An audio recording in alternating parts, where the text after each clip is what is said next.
IPS yang ada di sekolah. Ya. Saudara membedah KD atau materi dalam konteks 3 landasan filosofis dalam pengkajian sesuatu, yaitu landasan ontologi, kemudian landasan epistemologi, dan landasan aksiologi. Karena di sini ada 2 rombel, yaitu rombel A dan rombel B, maka nanti teknis dari kegiatan di siang hari ini adalah di rombel A ini menjadi pemateri pertama atau kelompok pertama yang nanti akan ditunjuk 2 orang dari kelas A ini sebagai presenter atau pemateri. Kemudian sesudah kelompok A atau kelas A nanti mempresentasikan, kemudian ada sesi tanya jawab, ya, sesi tanya jawab bisa dari kelompok A atau rombel A dan juga rombel B. Kemudian sesudah itu dilanjutkan dengan presentasi dari rombel B, ya, 2 orang nanti akan ditunjuk dan mempresentasikan apa yang telah dikerjakan oleh 2 orang ini. Nah, terkait dengan itu, nanti 2 orang ini akan diberi kewenangan untuk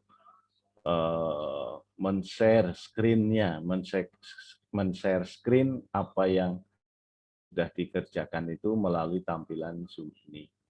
Nah, sesudah rombel A dan rombel B dan juga proses diskusi dilakukan, maka nanti saya dan Pak Asep akan berusaha untuk menganalisis dan memberikan komentar di bagian akhir sesudah presentasi itu dilakukan semua, ya, presentasi dan diskusinya. Nah, terkait dengan itu, maka ini Pak Asep sudah melakukan pemilihan terhadap 2 orang mahasiswa dari rombel A dan juga 2 orang dari rombel B untuk menjadi presenter atau penyaji. Nah, oleh karena itu saya persilahkan kepada Pak Asep untuk menentukan dan juga memilih 2 orang dari rombel A dan rombel B. Dipersilahkan Pak Asep. Baik, terima kasih Pak Arif atas kesempatannya. Untuk presenter pertama ya dari rombel 1 itu tadi setelah saya lihat dan setelah saya mencari ilham di mana-mana, akhirnya terpilih 2 orang. 1 perempuan dan 1 laki-laki biar imbang ya. Nah, yang pertama itu Meta Febiani, yang kedua Ragil Sujianto. Nah, itu presenter dari rombel 1. Silakan untuk Meta Febiani dan Ragil Sujianto untuk mempersiapkan materi yang akan dipresentasikan. Kemudian mungkin yang Bapak. Ya, yang rombel 2 nanti setelah selesai yang rombel 1, untuk rombel 2 terpilih 2 orang sama 1 perempuan 1 laki-laki ya. Yang pertama itu Diorima Simatupang, yang keduanya Ruli Andrianto. Nah, nanti itu siap-siap ya, Diorima Simatupang dan Ruli Andrianto. Nah, untuk yang pertama, saya persilakan Meta Febiani dan Ragil Sujianto untuk mempresentasikan hasil pekerjaannya yang dari minggu kemarin ya, 1 minggu. Nih.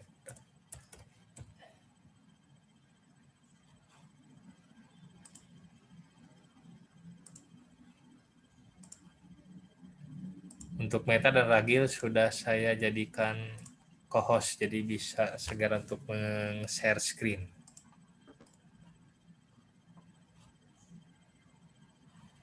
Izin bertanya, Bapak. Ya, silakan. Yang presentasi saya terlebih dahulu atau Ragil?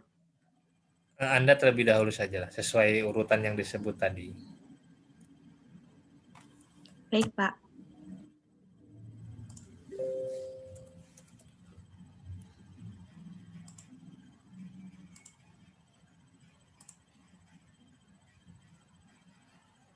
Izin bertanya, apakah presentasi saya sudah muncul? Sudah muncul.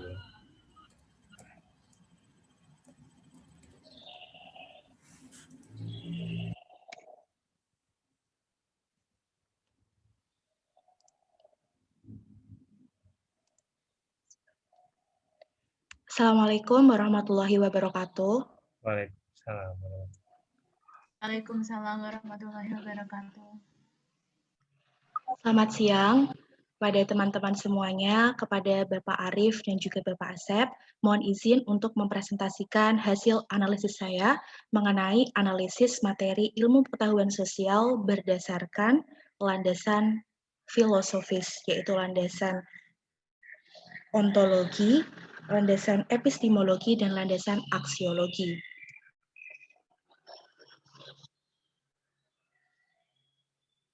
Pada kesempatan kali ini, saya memilih kompetensi dasar dari kelas 7, yaitu KD 3.3 dan juga KD 3.4. Adapun KD 3.3 adalah memahami konsep interaksi antara manusia dengan ruang sehingga menghasilkan berbagai kegiatan ekonomi, produksi, distribusi, konsumsi, permintaan, dan penawaran, dan interaksi antar ruang untuk keberlangsungan kehidupan ekonomi, sosial, dan budaya Indonesia. Kemudian KD 3.4 adalah memahami kronologi perubahan dan kesinambungan dalam kehidupan bangsa Indonesia pada aspek politik, sosial, budaya, geografis, dan pendidikan sejak masa praaksara, masa Hindu-Buddha, dan Islam.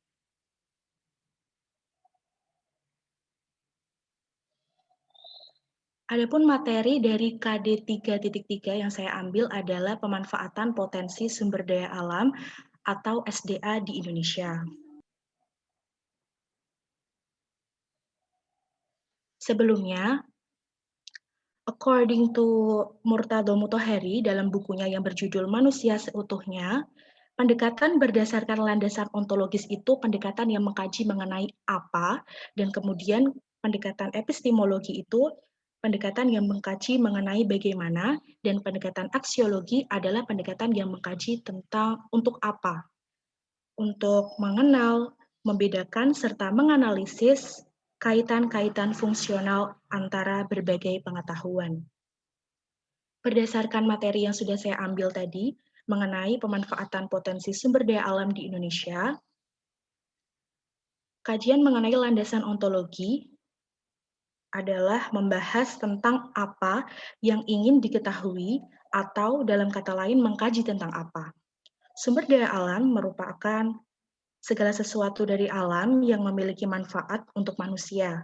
Jenis sumber daya alam itu sangat beragam. Salah satunya jenis sumber daya alam itu dibagi menjadi 3, yaitu sumber daya alam yang dapat diperbarui, tidak dapat diperbarui, dan sumber daya alam yang jumlahnya melimpah. Sumber daya alam merupakan pemberian dan anugerah dari Tuhan untuk diolah dan dimanfaatkan dengan sebaik-baiknya. Pemanfaatan sumber daya alam telah dilakukan dalam berbagai bentuk aktivitas yang disesuaikan dengan sumber daya alam yang dimiliki. Pemanfaatan sumber daya alam membawa nilai-nilai yang baik, seperti halnya nilai keseimbangan alam dan juga nilai kesejahteraan bagi rakyat Indonesia. Yang kedua adalah landasan epistemologi dari materi yang saya ambil. Landasan epistemologi ini mengkaji bagaimana prosedur atau usaha untuk memperoleh pengetahuan.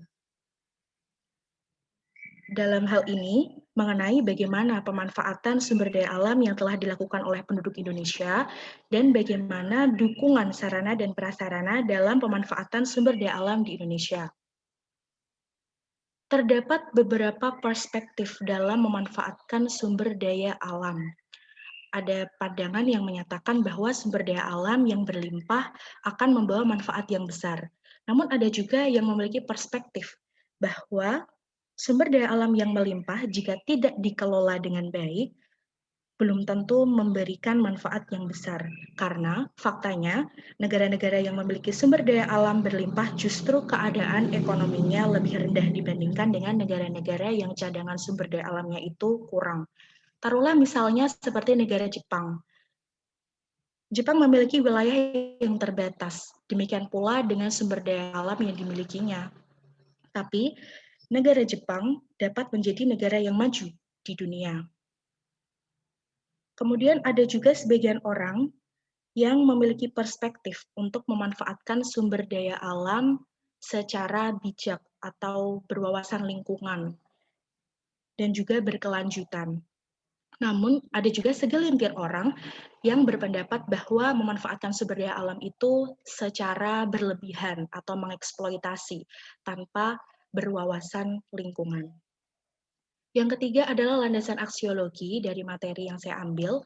Landasan aksiologi ini mengkaji mengenai untuk apa pemanfaatan sumber daya alam digunakan untuk kesejahteraan masyarakat Indonesia.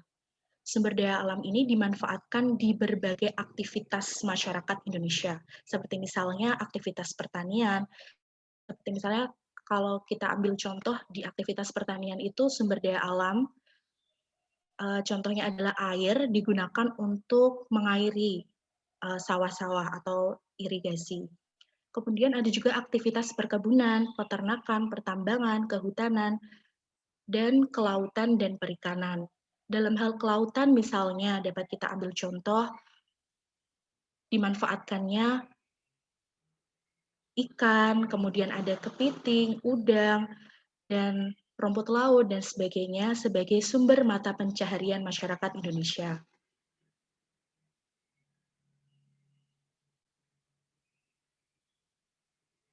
Materi yang kedua yang saya ambil adalah materi dari KD 3.4 yaitu kehidupan sosial masyarakat Indonesia pada masa praaksara.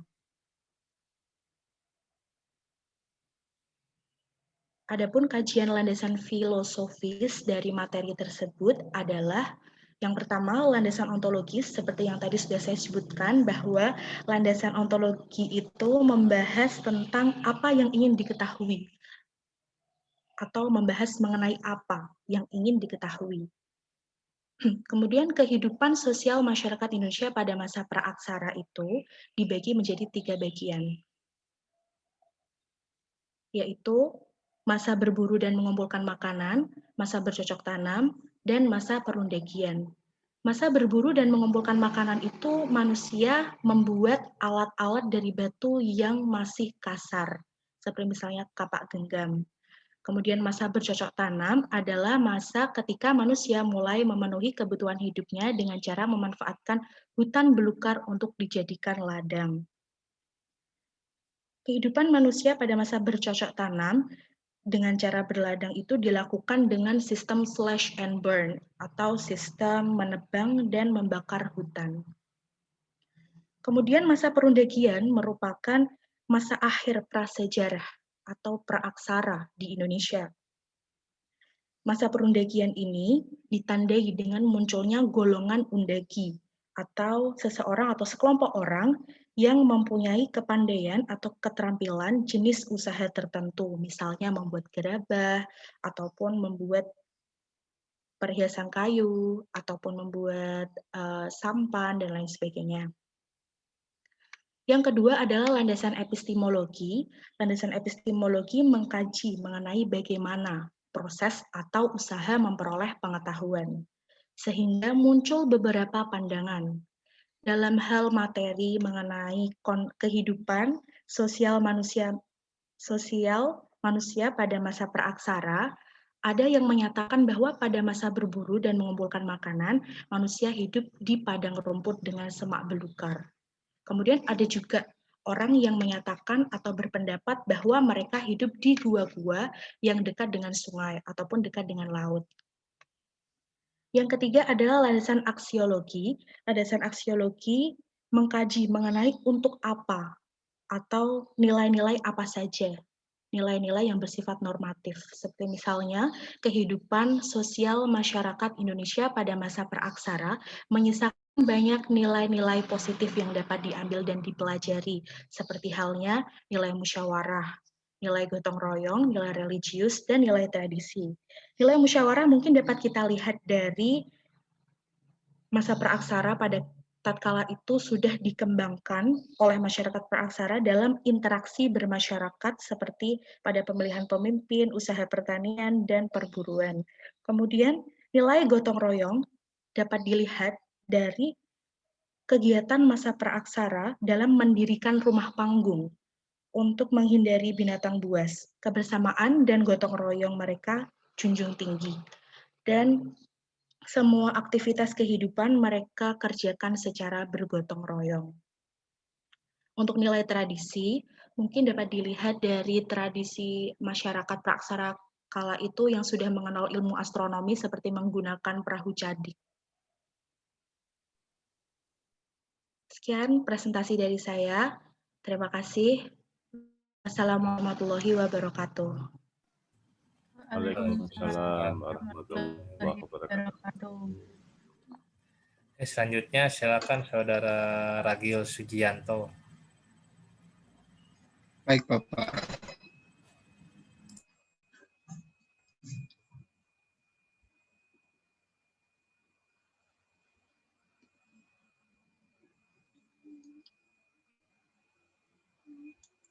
Mohon izin, apakah sudah masuk, Pak?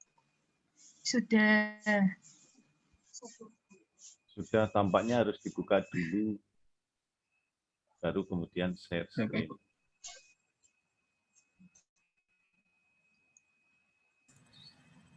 Masih Windows Explorer.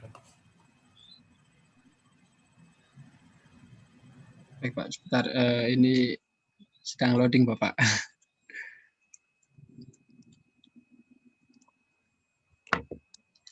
Apakah sudah muncul, Bapak? Tuh. Belum.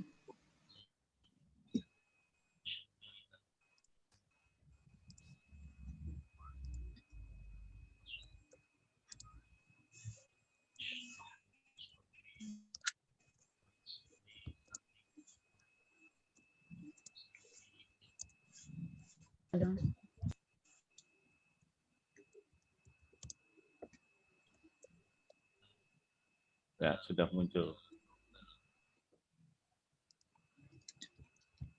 Oh, sudah, Bapak? Ya, sudah muncul. Sudah. Baik, Assalamualaikum warahmatullahi wabarakatuh. Bapak Arif Pramono dan ini mempresentasikan mengenai ontologi, epistemologi, dan aksiologi.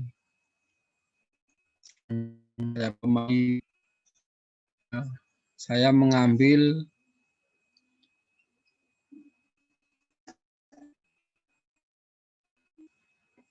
(3.2) tentang mengidentifikasi interaksi sosial dan ruang, dalam ruang dan pengaruh terhadap kehidupan sosial, ekonomi, budaya dalam nilai dan norma sosial EKD kelas 7. Langsung saja, itu tentang interaksi sosial dan kelembagaan sosial. Interaksi sosial berdasarkan landasan ontologinya yaitu mengidentifikasi pengertian interaksi, bagaimana proses interaksi sosial itu dapat terjadi dan mengacu pada perubahan hidup. Ada syarat-syarat interaksi sosial di dalam suatu masyarakat, kontak sosial dan komunikasi, serta ciri-ciri yang terjadi dalam interaksi. Kemudian landasan epistemologinya yaitu adalah jenis-jenis interaksi sosial terjadi, di mana interaksi sosial itu ada interaksi antar individu dengan individu, interaksi individu dengan individu dan kelompok maupun yang lainnya. Kemudian untuk landasan aksiologinya yaitu apabila interaksi sosial terjadi dalam masyarakat, terjadi dengan baik, maka terjadinya keteraturan sosial. Interaksi sosial bersumber pada pola perilaku dalam masyarakat sehingga menciptakan perilaku yang timbal balik dalam komunikasi. Kemudian materi kelembagaan sosial berdasarkan landasan ontologi, yaitu mengidentifikasi pengertian lembaga sosial. Karena proses terbentuknya lembaga sosial sebagai upaya di dalam masyarakat untuk terciptanya keteraturan yang memenuhi kebutuhan. Kemudian mengetahui ciri-ciri lembaga sosial, serta memiliki tujuan dan fungsi yang jelas, adanya simbol atau lambang tertentu sebagai cerminan nilai dan norma sosial tertib dalam baik tertulis maupun tidak tertulis dan memiliki kekekalan jangka waktu untuk mencapai tujuan serta memiliki alat kelengkapan.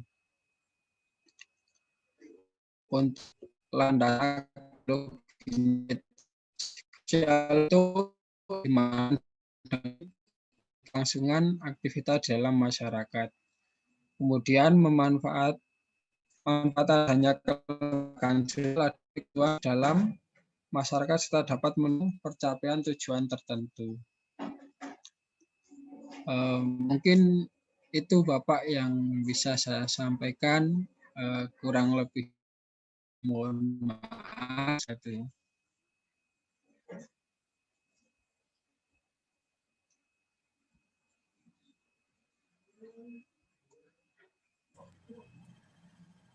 Oke, baik. Terima kasih Saudara Ragil dan Saudari Meta Febiani ya.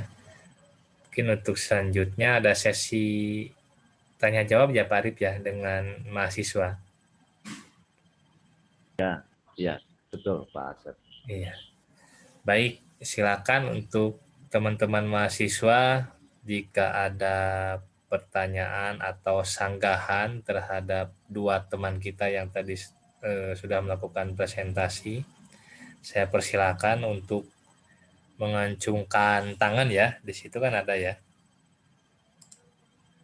Mengacungkan tangan silakan ataupun langsung open mic juga silakan.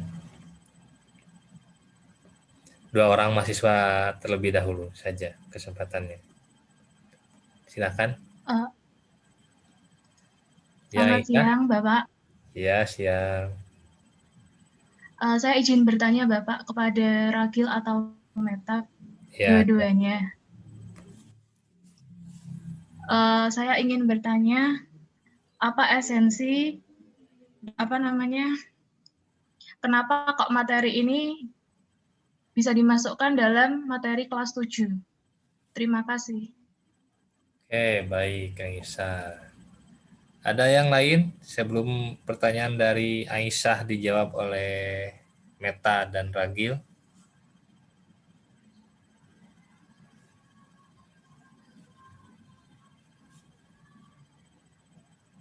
Belum ada? Nah, sambil menunggu silahkan Saudari Meta atau Saudara Ragil untuk menanggapi pertanyaan dari Aisyah Fatma. Silahkan.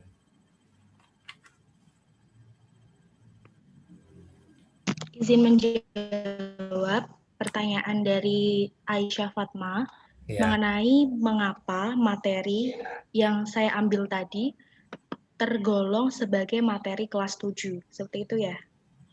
Betul. Iya, kenapa kok kalau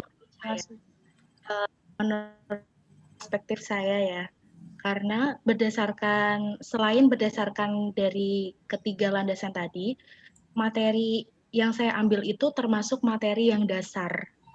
Seperti misalnya materi masa praaksara, itu kan mulai materi awal pembelajaran sejarah memulai dari materi praaksara kan. Makanya materi itu tergolong sebagai materi kelas 7 ataupun kelas pertama ya di tingkat sekolah menengah pertama. Dan jika dilihat dari landasan ontologi, epistemologi, dan aksiologi, materi tadi merupakan materi yang tidak begitu tingkat kesulitannya tuh tidak begitu rumit atau susah gitu. Jadi memang materi itu tuh materi yang tergolong besar, sehingga diberikan kepada kelas 7. Seperti itu, Pak, kalau dari saya. Mohon maaf jika jawabannya salah ataupun kurang. Baik, Meta ya. Silakan Ragil. Karena pertanyaannya untuk 2 orang gitu. Baik Bapak, saya akan mencoba jawab ya. Mohon maaf apabila kurang masuk seperti karena benar sih yang dikatakan oleh Mbak Meta tadi mengenai materi-materi ini dasar ya kan.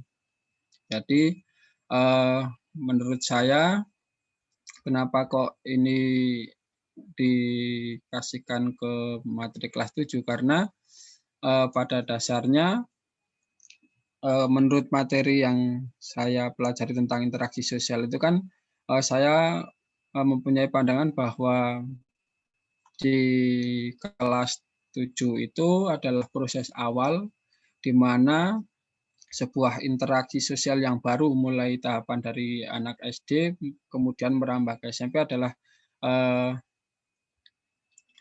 perpindahan siklus adaptasi menurut saya. Jadi materi yang saya ajukan ini tentang interaksi sosial ini di sini digambarkan bahwa mulai dari internal terus kemudian nilai dan norma sosial. Nanti materi pokok ini ketika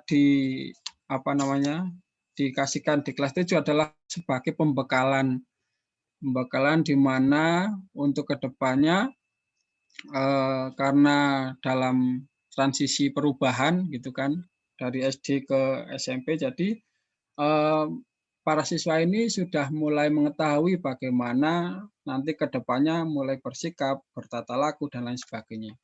Mungkin itu yang bisa saya paparkan, kurang lebihnya mohon maaf. Assalamualaikum warahmatullahi wabarakatuh. Terima kasih Bapak.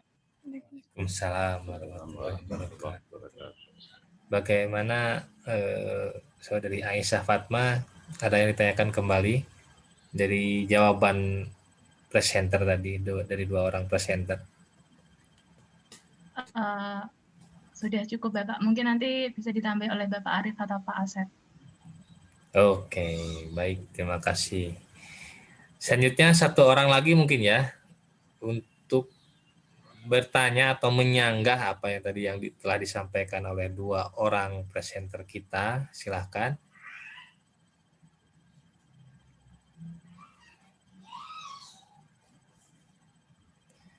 Tidak ada? Kalau tidak ada, mungkin lanjut langsung ke 2 orang lagi ya Pak Arif? Atau bagaimana Pak Arif? Ya, betul Pak Asep. Langsung ke Iya Pak Arif. Ya, kita lanjut langsung ya ke rombel selanjutnya, rombel 2. Tadi yang sudah terpilih yaitu Diorima Simatupang dan Ruli Andrianto. Silakan, Diorima terlebih dahulu ya. Diorima Simatupang, apakah sudah siap? Sudah Bapak. Iya, silakan Diorima.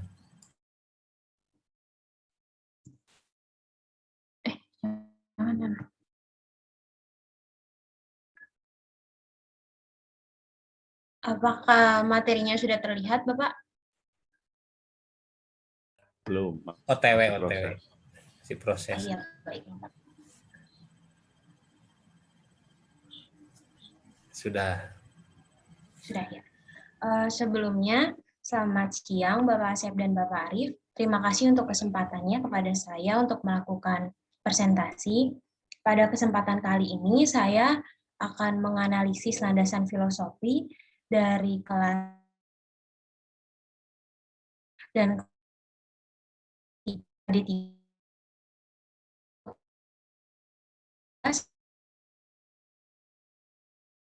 langsung materi.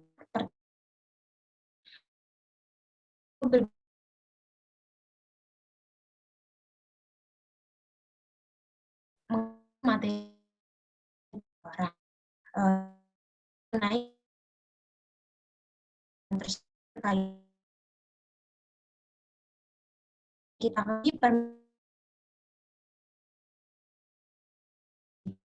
satu ekonomi, maka tentu saja akan sangat berpengaruh dan mengganggu kesejahteraan hidup individu.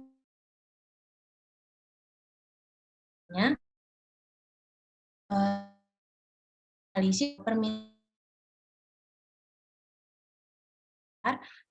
menimbulkan contoh terhadap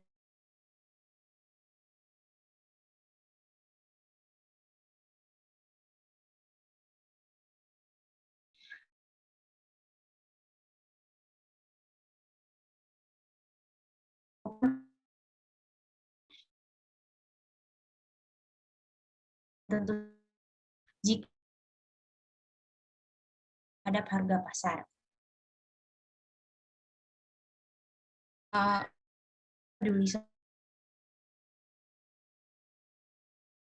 Diajarkan untuk menghemat penggunaan barang atau jasa, dan bagaimana nantinya peserta didik dapat diajarkan untuk istilahnya membuat daftar kebutuhan yang sesuai dengan daftar kebutuhan yang memang dibutuhkan.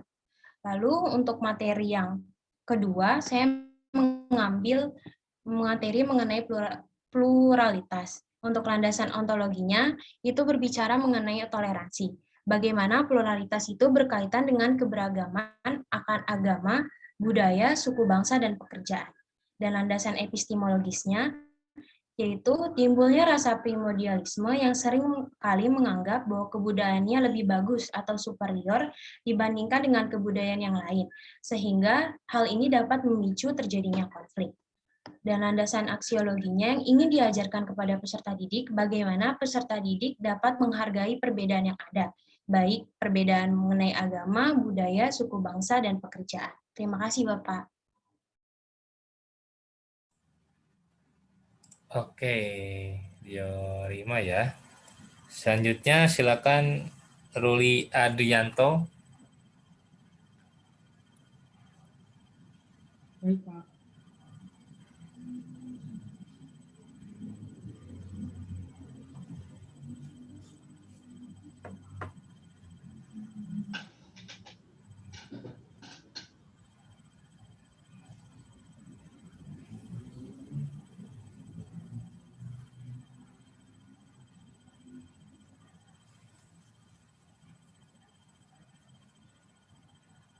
Apakah sudah muncul di layar? PPT-nya belum muncul.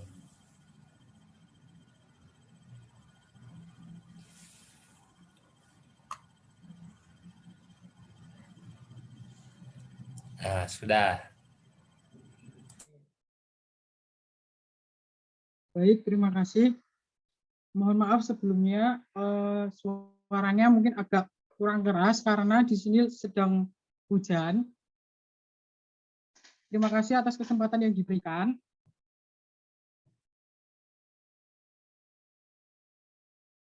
Di sini saya menganalisis materi IPS KD 3.3 IPS kelas 7 SMP, yaitu aktivitas manusia dalam memenuhi kebutuhan.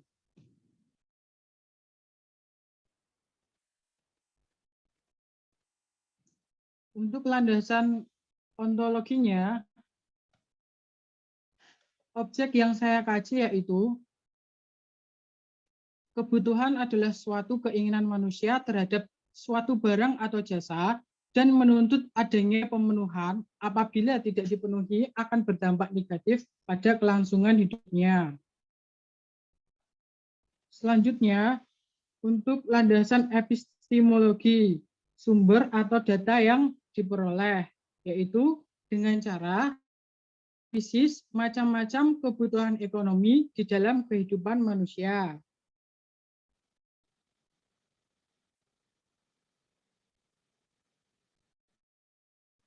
Selanjutnya, ada landasan aksiologi, nilai manfaat mempelajari materi tersebut, yaitu diharapkan melatih seseorang agar dapat mandiri dalam berwirausaha dan mengelola kebutuhannya.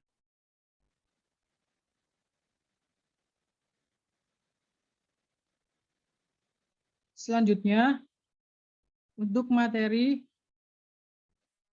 masih sama, materi aktivitas manusia dalam memenuhi kebutuhan, namun di subtema yang berbeda, yaitu mengenai kegiatan produksi, konsumsi, dan distribusi.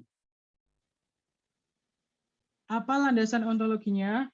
Yaitu kegiatan ekonomi adalah segala bentuk kegiatan yang dilakukan manusia untuk memenuhi kebutuhan yang beragam. Kegiatan ekonomi yang utama dapat dibedakan menjadi 3, yaitu ada produksi, konsumsi, dan distribusi.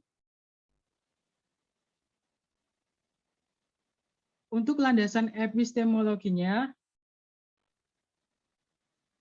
bagaimana sumber atau data yang bisa kita peroleh, yaitu melihat, menganalisis, dan bisa membedakan macam-macam kegiatan ekonomi di dalam kehidupan sehari-hari.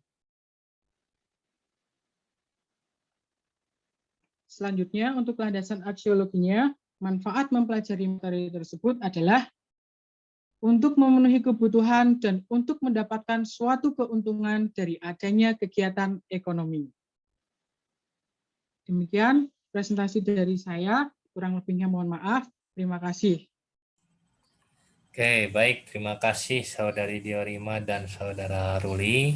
Untuk selanjutnya, saya persilahkan kepada teman-teman mahasiswa jika ada hal-hal yang masih perlu ditanyakan atau perlu dibantah dari dua teman kita yang sudah melakukan pemaparan. Saya berikan kesempatan untuk 2 orang mahasiswa. Silakan.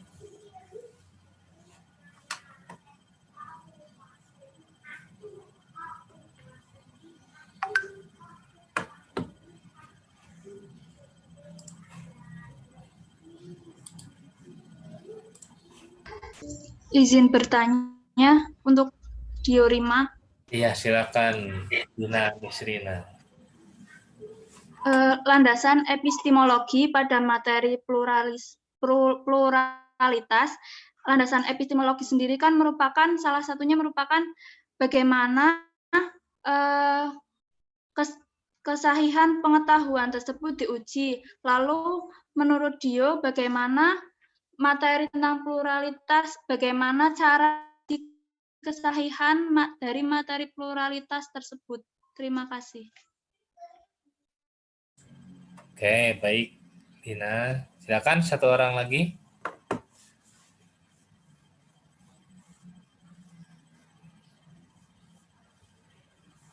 Belum ada? Sambil menunggu 1 orang penanya lagi, saya persilakan kepada Diorima Simatupang untuk menanggapi pertanyaan dari Dina Nisrina. Silakan Diorima. Ya, baik. Sebelumnya terima kasih Mbak Dina untuk pertanyaannya. Pertanyaannya tadi kan bagaimana cara menguji kesahihan ilmu tersebut.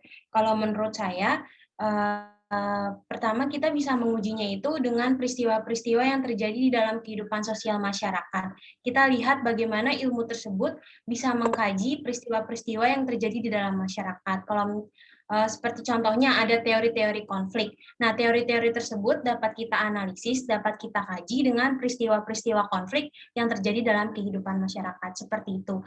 Apabila kurang, mohon maaf. Oke, terima kasih Diorima Simatupang. Bagaimana Dina Nisrina? Sudah Pak, terima kasih Dio. Oke, baik. Ya, 1 orang lagi. Masih ada kesempatan?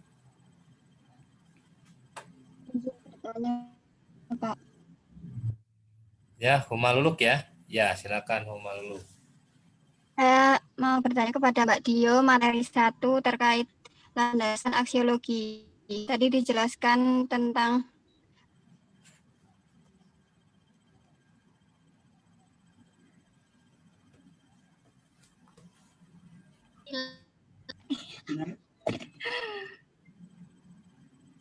Ya, Humaluluk sudah bertanya? Sudah. Tukum? Mohon mengulangi, Pak. Oh iya, silakan. Barisan keluar, Pak. Bagaimana penjelasan rinci dari mengajarkan peserta didik untuk menghemat tadi di materi 1 untuk Mbak Dio?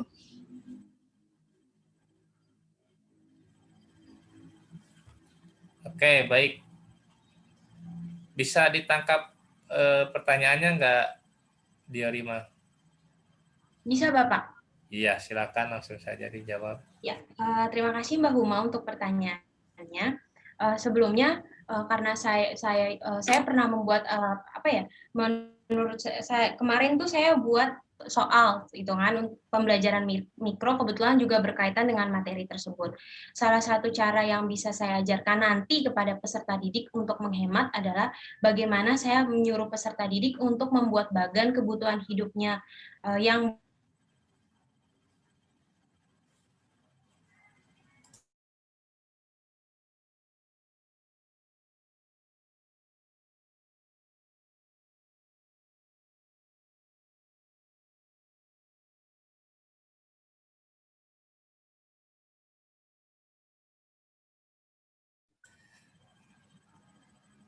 Sudah, Diorima masih di mute atau saya yang barusan sinyalnya bermasalah ya?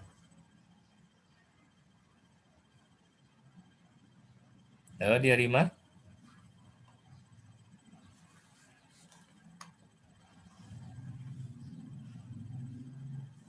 Sudah terjawab, Pak. Sudah ya? Oh, berarti sinyal saya yang Sudah. bermasalah berarti.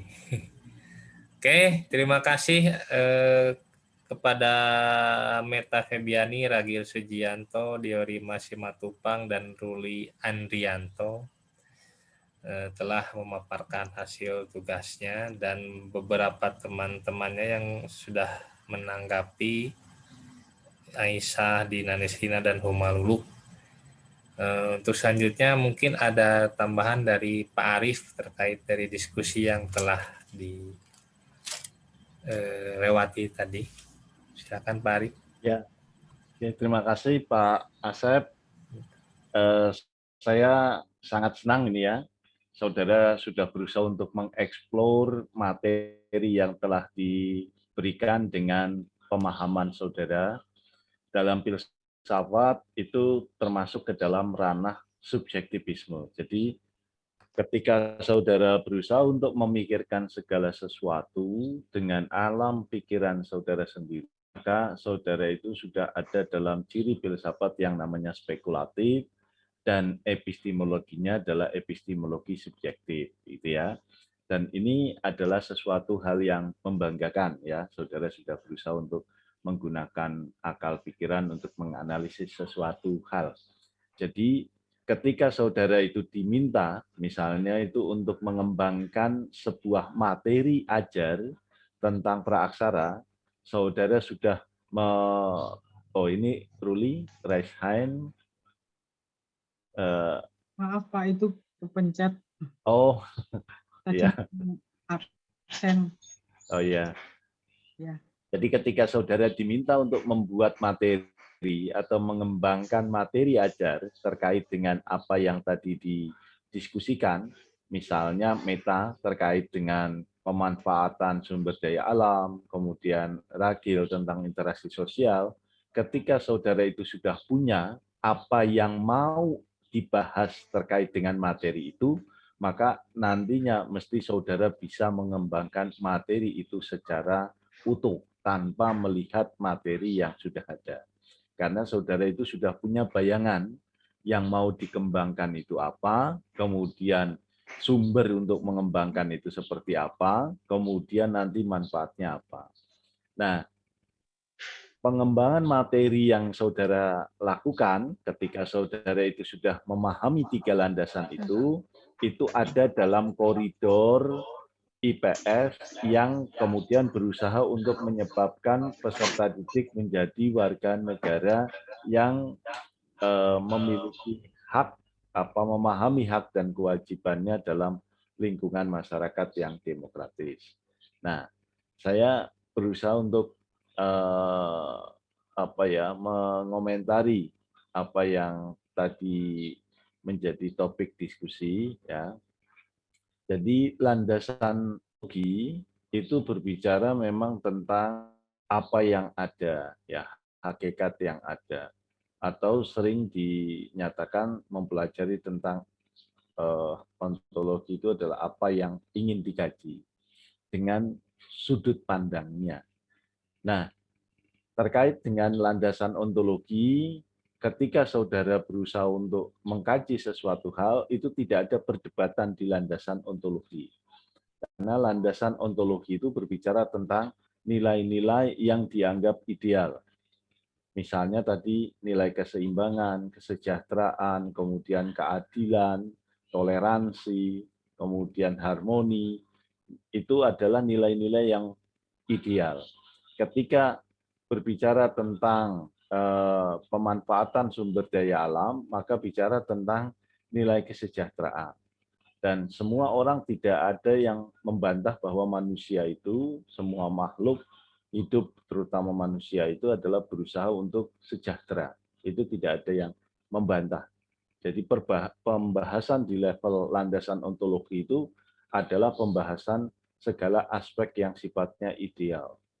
Nah, kemudian ketika landasan ontologi diturunkan ke dalam landasan epistemologi, perdebatan akan muncul dalam konteks epistemologi.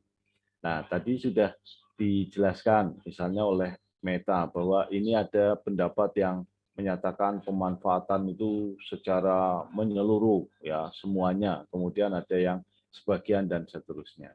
Nah, terkait dengan apa yang dikemukakan oleh beberapa pendapat itu termasuk ke dalam ranah epistemologi. Jadi ketika saudara nanti berusaha untuk menjelaskan materi itu dalam, misalnya dalam upaya saudara menyusun materi itu secara sendiri, saudara itu akan memiliki pandangan, oh ada yang berpendapat seperti ini, ada yang berpendapat seperti ini, ada yang berpendapat seperti ini. Nah, pendapat-pendapat itu adalah pendapat dalam ranah epistemologi subjektif. Ada yang menganggap bahwa pemanfaatan sumber daya alam itu ya dimanfaatkan secara keseluruhan. Nah, pendapat itu benar, tetapi dalam konteks epistemologi subjektif. Akan tetapi ketika ada banyak orang yang sepakat bahwa pemanfaatan sumber daya alam itu harus dilakukan secara keseluruhan, membabi buta gitu ya, dan itu diyakini sebagai sebuah kebenaran, maka itu ranahnya adalah epistemologi intersubjektif. Akan tetapi ada tingkatan berikutnya, yaitu ada epistemologi objektif. Epistemologi objektif itu artinya epistemologi yang didasarkan kepada kondisi yang real, yang bakal terjadi nanti terkait dengan dampak dan seterusnya. Nah, disitulah kemudian peran dari guru untuk menentukan pendapat yang mana yang bisa dipakai oleh peserta didik. Ranahnya itu adalah epistemologi yang sifatnya objektif. Karena peran dari guru dalam pembelajaran IPS itu kan tidak netral. Ya, Diana Hess itu menyatakan bahwa dalam pembelajaran peran guru itu enggak netral. Guru itu mengarahkan peserta didik agar peserta didik itu memiliki nilai-nilai karakter yang diinginkan, ya, karakter yang diinginkan. Tetapi jangan sampai nilai-nilai yang subjektif dari guru itu masuk ke dalam pembahasan yang dikajinya. Itu seperti itu, Diana Hess itu menyatakan gitu. Jadi guru itu nggak boleh netral. Guru itu harus menanamkan nilai kepada peserta didik, nilai-nilai yang baik. Akan tetapi jangan sampai nilainya, nilai subjektivitas dari guru itu yang masuk ke dalamnya. Kalau seperti itu nanti akan bahaya gitu ya. Nah, kalau gurunya itu terpapar radikal, misalnya radikalisme, maka bahaya itu. seluruh siswa yang diajar oleh guru tersebut pasti akan terpapar karena nilai-nilai subjektivisme itu yang akan ditanamkan. Maka untuk menghancurkan sebuah generasi itu ya dipapar saja para gurunya itu. Ya, itu maka nanti ada generasi yang nanti akan rusak gitu karena rusak dari gurunya.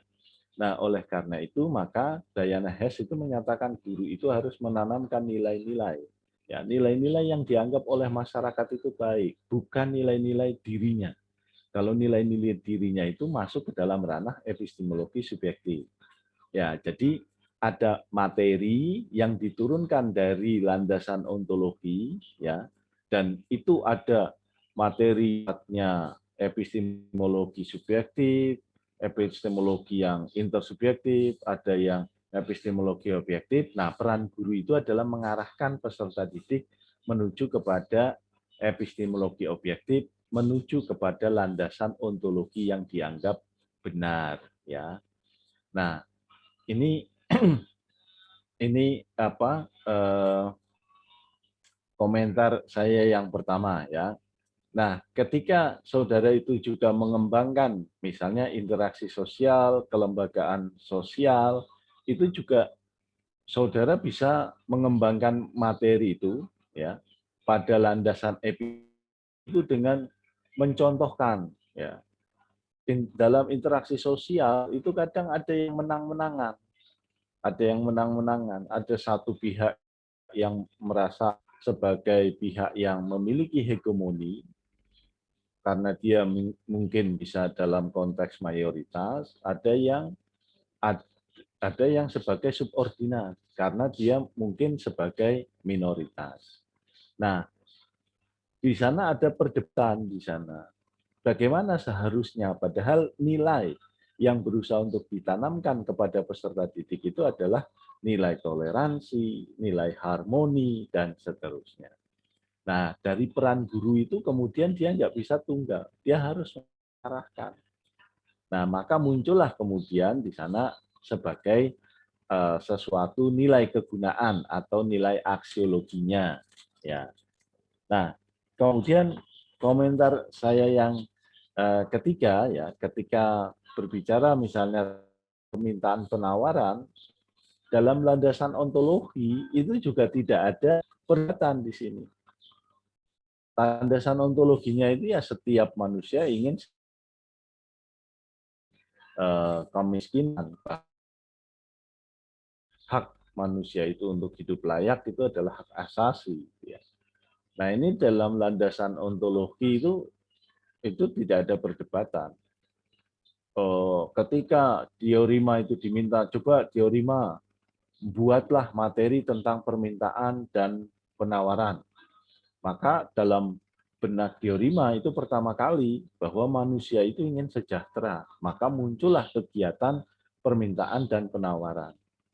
Nah, kemudian materinya dijelaskan dalam epistemologi. Nah, ada posisi sebagai penjual, ada posisi sebagai pembeli. Nah, di sana ada kontradiksi. Penjual itu ya biasa ingin harga tinggi, tetapi barangnya itu ya biasa-biasa saja. Tapi kalau pembeli itu harganya rendah, tapi kualitas barangnya bagus. Nah, ini kan ada hambatan di sini. Nah, peran dari guru itu ya berusaha untuk mengarahkan bagaimana nilai-nilai kesejahteraan, nilai-nilai keadilan itu ada. Nah, guru harus mengarahkan kepada sebuah nilai, ya nilai keadilan. Jangan curang gitu ya. Ingin untung boleh, tetapi tidak boleh menjual dengan cara yang tidak fair, tidak adil. Nah, begitu juga bicara tentang pluralitas. Nah, di sana di landasan ontologi itu tidak tidak ada perdebatan. Saudara mengajarkan materi tentang pluralitas nanti di sekolah. Maka tidak ada perdebatan di landasan ontologi bahwa guru itu harus mengajarkan tentang pluralitas, nilai-nilai toleransi, nilai-nilai yang kaitannya dengan harmoni dalam hidup pada masyarakat yang demokratis, dan seterusnya. Kemudian dalam kaitannya untuk hidup secara harmoni, itu kan tentu ada berbagai macam pendapat. Berbagai pendapat inilah yang ada dalam ranah epistemologi. Nah, berbagai pendapat itu kemudian berusaha untuk dijelaskan kepada peserta didik.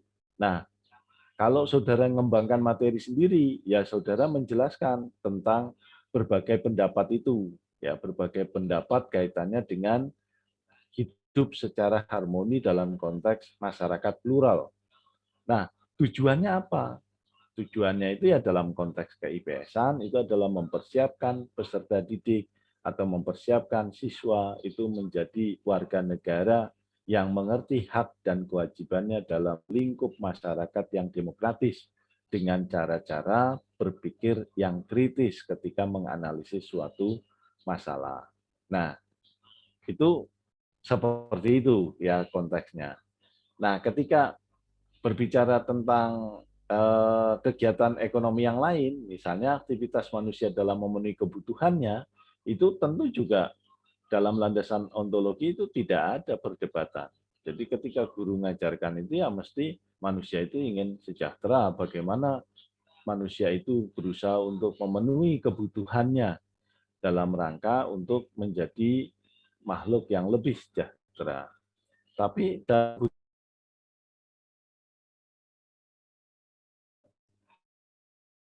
epistemologi mau saling sikut, kemudian mau hidup harmoni, atau seperti apa? Nah, itu landasan epistemologi.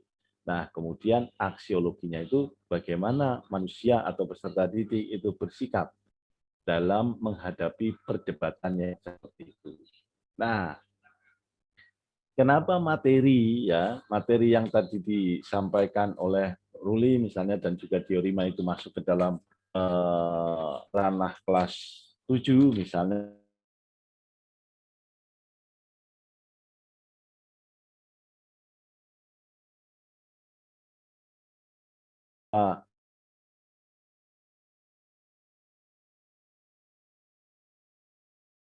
lebih dahulu itu adalah toleransi, harmoni, kemudian kesejahteraan dan seterusnya melalui serangkaian materi ya, maka dipilihlah materi yang dekat dengan peserta didik dalam unsur yang sifatnya periodisasi kalau kaitannya dengan praaksara. Ya. Jadi kalau materi praaksara ditaruh di kelas 7 itu kaitannya dengan pemilihan materi periodisasi. Tetapi di sana ada landasan filosofis yang juga tidak terlepas, ya, tidak terlepas. Artinya nilai-nilai kesejahteraan, nilai-nilai keadilan, nilai-nilai toleransi itu tetap menjadi nilai yang ditanamkan. Cuma lingkup materinya itu adalah lingkup materi yang merupakan materi yang kronologi, kalau konteksnya itu sejarah. Kemudian pemanfaatan sumber daya alam, manusia atau peserta didik itu perlu ditanamkan terlebih dahulu bagaimana dia memanfaatkan alam itu dengan bijak. Maka ditaruhlah itu di kelas 7. Sama halnya dengan misalnya saudara diberi mata kuliah penulisan karya ilmiah, misalnya gitu. Nah, penulisan karya ilmiah itu kalau dilihat dari landasan aksiologisnya bahwa mahasiswa itu perlu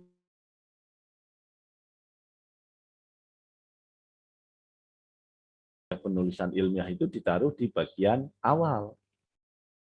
Semester 1, semester 2, biar saudara itu terbekali terlebih dahulu.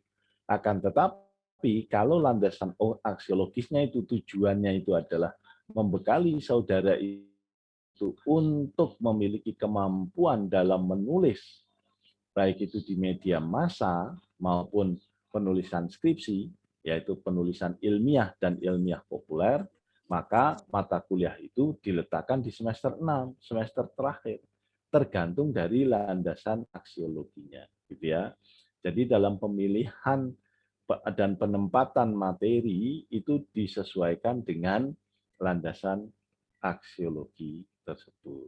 Ya, jadi itu komentar saya terkait dengan diskusi yang berlangsung pada siang hari ini. Dan secara umum saya bangga bahwa saudara itu bisa memiliki pemahaman mencerna landasan ontologi, epistemologi, dan aksiologi dalam konteks ke-IPS-an itu secara mandiri, secara lebih utuh dengan menggunakan akal pikiran saudara sendiri.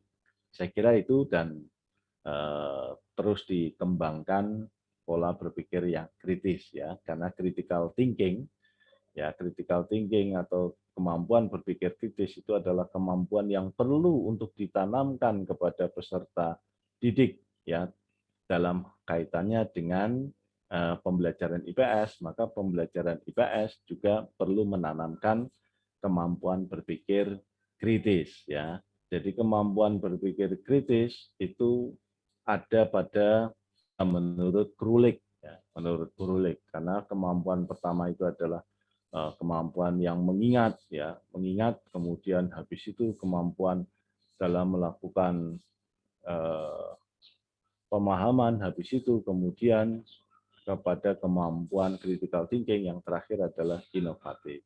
Nah, IPS itu memiliki menurut Krulik itu adalah mata pelajaran juga untuk siswa itu diajarkan dengan kemampuan berpikir kritis melalui serangkaian materi-materi yang dibahas secara integrated atau dibahas secara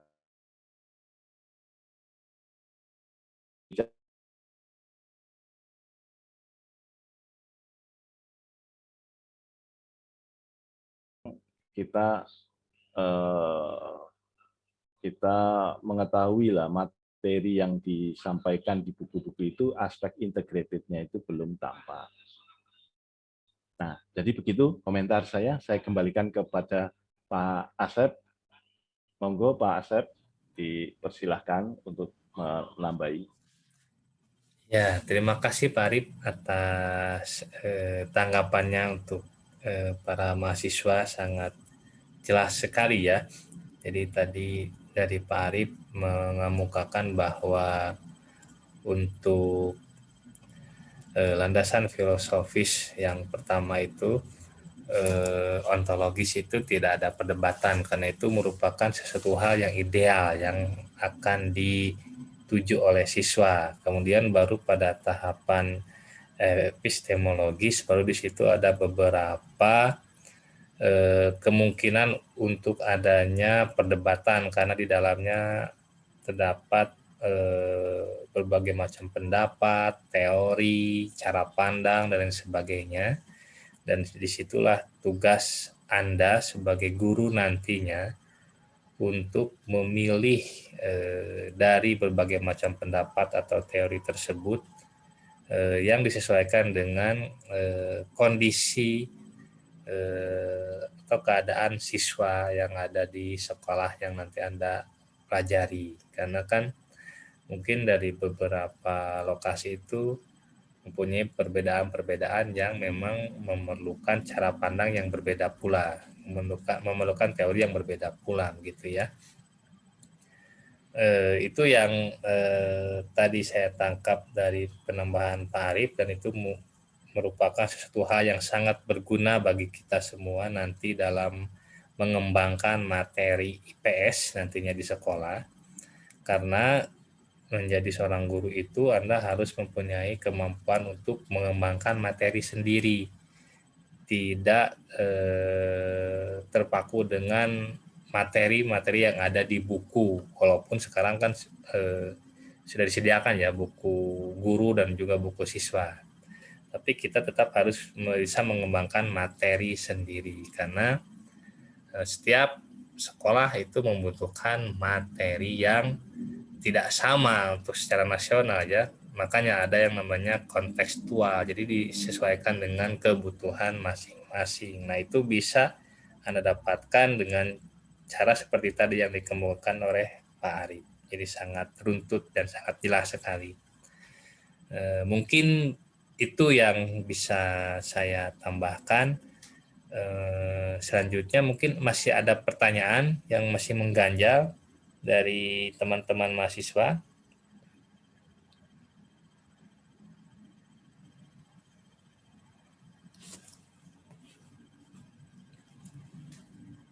Tidak ada ya, berarti memang sudah sangat jelas ya materi untuk pertemuan kali ini. Ini adalah pertemuan yang ke-7, berarti nanti hari Jumat itu pertemuan ke-8, berarti sudah masuk ke ujian tengah semester atau UTS. Nah, itu silakan Anda persiapkan diri Anda untuk menghadapi UTS, mungkin hari Jumat ya Pak Arif ya, tetap. Ya Pak Asep, laksanakan sesuai jadwal kuliah. Jadi UTS sesuai dengan jadwal perkuliahan ya, hari Jumat minggu ini, berarti silakan Anda mempersiapkan diri, pelajari kembali materi-materi yang sudah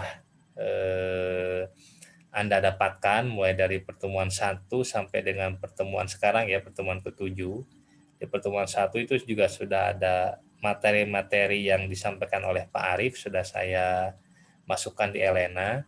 Untuk pertemuan ke-5 dan 6 malah berupa video sudah saya masukkan, jadi bisa Anda simak kembali dan pelajari kembali apa-apa yang sudah disampaikan oleh Pak Arif, begitu ya. Mungkin ada tambahan kembali Pak Arif?